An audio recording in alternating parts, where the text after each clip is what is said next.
Scream 5, or simply just Scream. So, the movie, the plot of the film, it has an interesting take to it.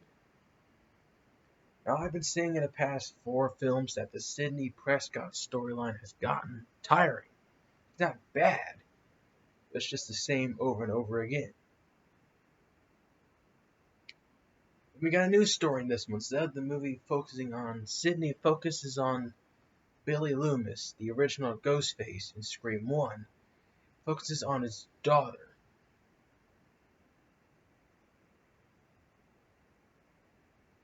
Sam, and her sister Tara. So Sam Loomis, or Sam Carpenter in this movie. Now Sam is being targeted by Ghostface, because Ghostface knows her secret. And not only that, the interesting part is that Ghostface is also targeting all the descendants of the past surviving Scream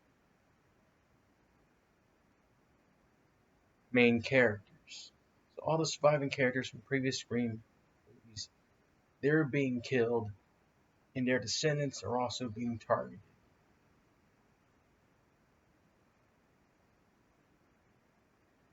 So there's like a cop in the movie, her name is Judy. She gets killed in the movie. Her son, Dylan Minnette, he gets taken out. That's unfortunate. Dylan Minnette is my favorite actor. Over the past 5 years, he's Agent of S.H.I.E.L.D., 13 Reasons Why.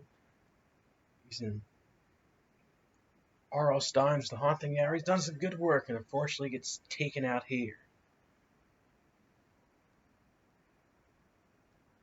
Randy Meeks, his nephews and nieces are being taken out. All descendants are targets, and I find it very interesting. Instead of going after Sidney Prescott, you're going after the others. I find it odd. So the original cast of the Scream franchise, to get back together: Gale Weathers, Deputy Dewey, and Sidney Prescott. They all returned to Woodsboro, 25 years after the original Woodsboro Manor slayings. You're trying to solve this new Ghostface mystery. It's different than the others. Because not only is Ghostface targeting descendants, but he's left a couple people alive. Ghostface rarely does that. He mostly kills the victims. He never kills somebody and lets them live. Right? The first person attacked in the movie is Tara. She gets stabbed a bunch of times, but she lives. So Ghostface, he makes a few mistakes here and there. Now the killers in the movie, they are revealed to be, they are fanatics of the Stab franchise. And they're disappointed on how the Stab movies are being made. So they want to be the new killers, hoping that a Stab 9 can come out and be all great and exciting.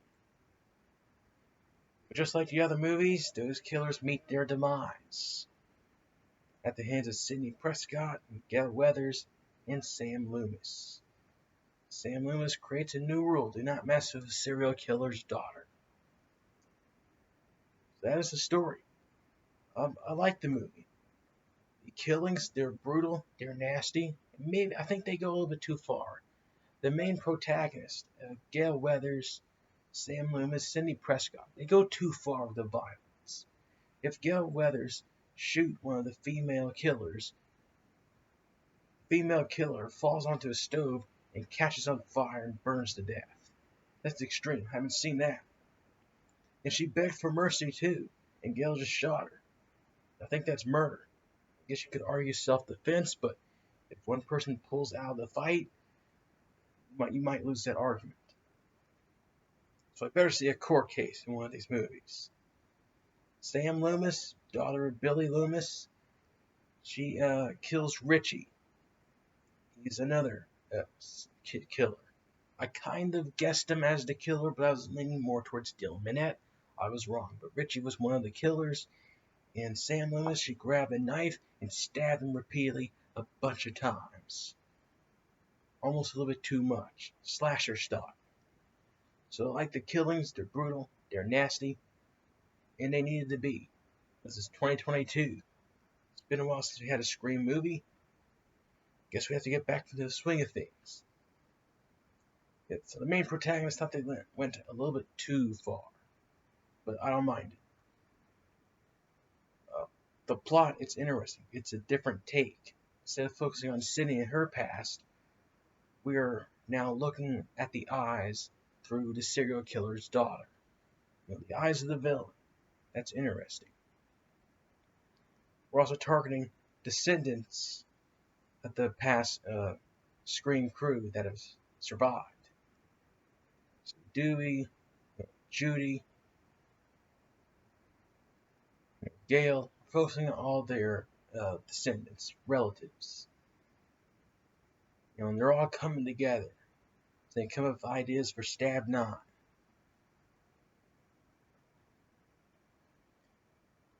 They use a term in the film called a requel. It's like a sequel, but it's really not. It's a remake, but it's really not. It's more of like in between. This is what Scream is. It's a new direction in the Scream franchise, which I don't mind. They are coming out with Scream 6, and it's going to be the first film not to feature Sidney Prescott. Neve Campbell, she opted not to be in the movie because she wasn't interested in the script, nor do I think the pay that they told her was all that great as well. So she opted out. So we're going to get a fresh, new film. What's going to happen? So I like the plot. I like the killings. The plot was a little bit was unpredictable. I didn't know who the killers were going to be. I had a hunch, but I had doubts. So Scream makes a triumphant return to the theaters. Gets a 10 out of 10. I think it is the best in the franchise so far. I will rank them from 5 to 3 to 4 to 2 and 1. So when Scream 6 comes out the theaters, I will see you guys for that one. So stay tuned for this channel for more reviews, gameplay, and commentary. Might do a couple of news clips soon.